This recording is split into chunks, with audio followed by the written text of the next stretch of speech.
Today is February 24th. Welcome to Big Book Daily. My name is Rob. I am an alcoholic.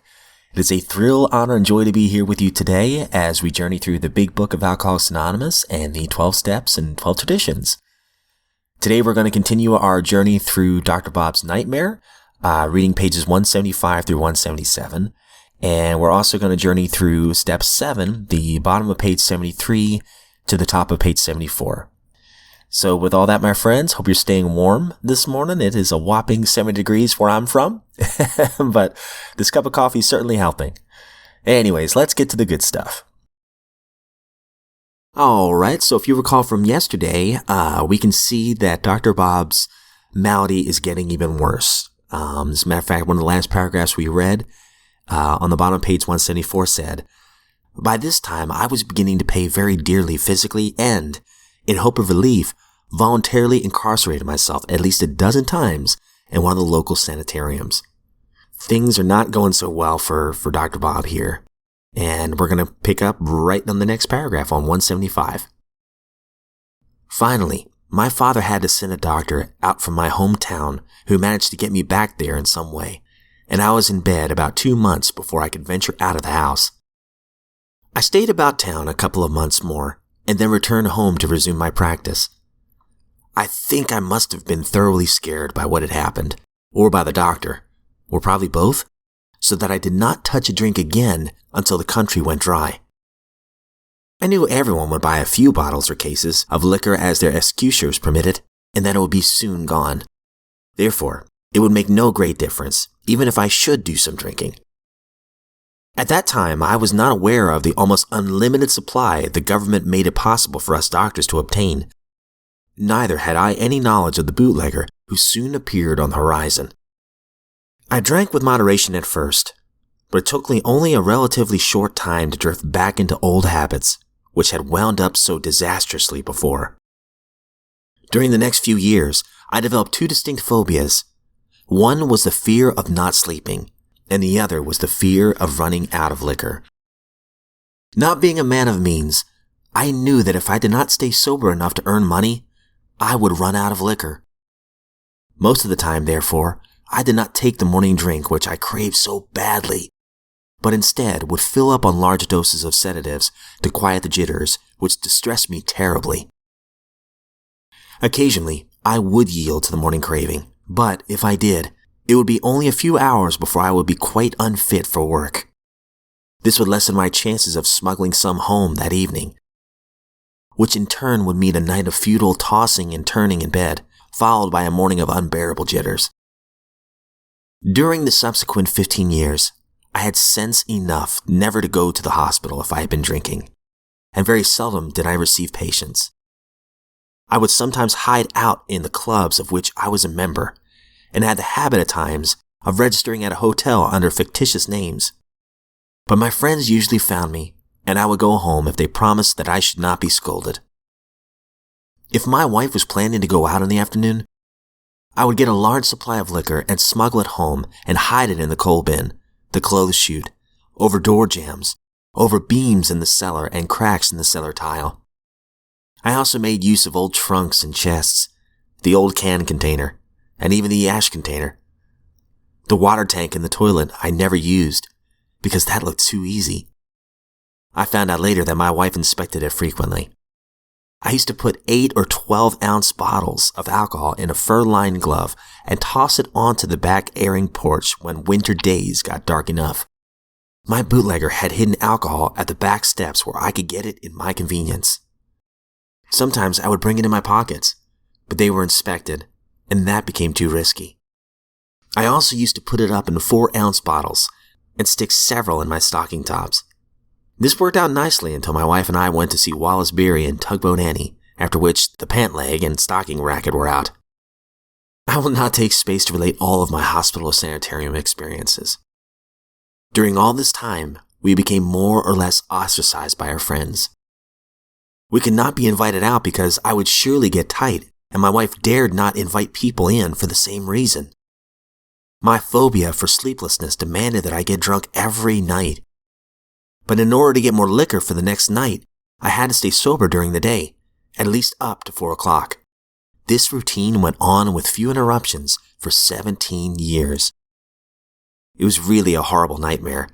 This earning money, getting liquor, smuggling it home, getting drunk, morning jitters, taking large doses of sedatives to make it possible for me to earn money, and so on ad nauseum. I used to promise my wife, my friends, and my children that I would drink no more. Promises which seldom kept me sober even through the day, though I was very sincere when I made them.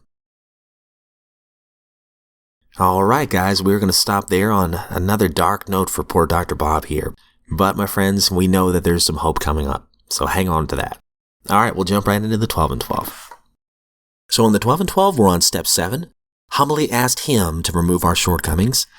And speaking of shortcomings, we were talking about how, or at least the 12 and 12 was talking about how sometimes certain of our 7 deadly sins, whatever you want to call them, character defects, we're definitely willing to give up pretty quickly. And there's others, whether subconsciously or even consciously, that we have a hard time giving up. And the line that specifically jumped out to me yesterday was, because we still enjoy them too much. The last line we read yesterday, how can we possibly summon the resolution and the willingness to get rid of such overwhelming compulsions and desires? So we're going to pick up on the next paragraph, bottom of page 73, going into the top of 74. But again, we are driven on by the inescapable conclusion, which we draw from AA experience, that we surely must try with a will, or else fall by the wayside. At this stage of our progress, we are under heavy pressure and coercion to do the right thing. We are obliged to choose between the pains of trying and the certain penalties of failing to do so.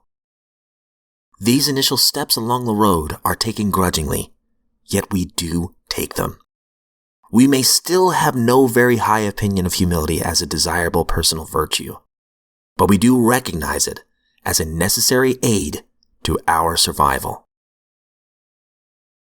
All right, my friends, so while that is fresh, I love that. You know, it's even when we don't want to, even when we don't feel like it, do it anyway. It's necessary for our survival. I've had friends tell me, even when you don't feel like going to a meeting or even when you don't feel like praying, and then he would stop in mid-sentence and go, especially when you don't feel like praying, or especially when you don't feel like going to a meeting. Go anyway. You will not regret it. And that advice, at least for me, has been absolutely invaluable. And it's necessary for my survival, at least for me, you know, that's what's been helping me. There's a line in the big book that says, half measures availed us nothing.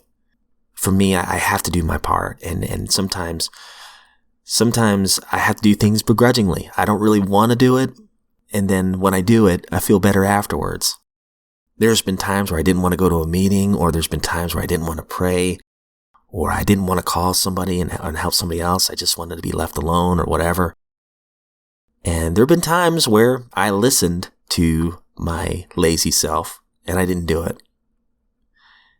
For me, I felt worse.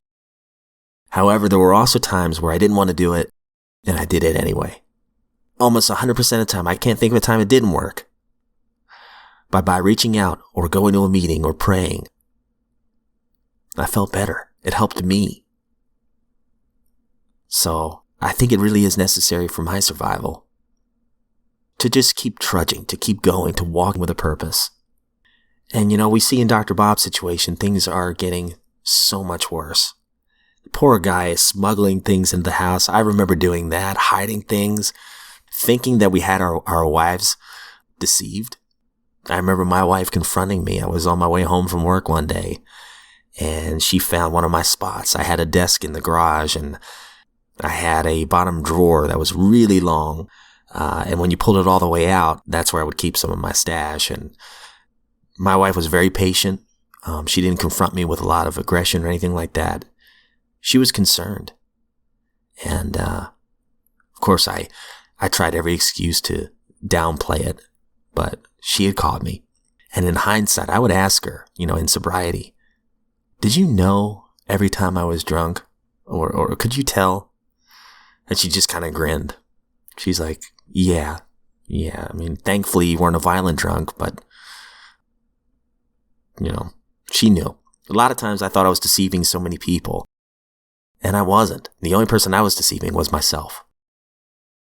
And then I can also relate to Dr. Bob too when he's promising his family. And this, I mean, my heart breaks for the guy because I've been there. I promised my wife so many times I'd stop. And by 10, 11, if I'm lucky, I would be rationalizing. I would be talking myself into another drink. Some days I would deny that, but most days I would succumb to it. But again, as I always say, sobriety is so much better than just not drinking. And we're going to see the upside of things here soon with Dr. Bob and how the miracle takes place. And speaking of miracles, it is a miracle for me to be here, to be sober today, to be here in this lifeboat of recovery with you. If you are sober today, and at the very least, you're sober today, it's a good day, and it is a miracle. And I'm proud of you, and I'm sure the people who love you in your inner circle, they are proud of you as well. All right, my friends, that's all we got for today. Thanks for putting up with my rambling. Again, I don't speak on behalf of AA or anything like that. I am just a dude in recovery, and I am grateful to be here. And I'm looking forward to seeing you back here in this lifeboat of recovery tomorrow.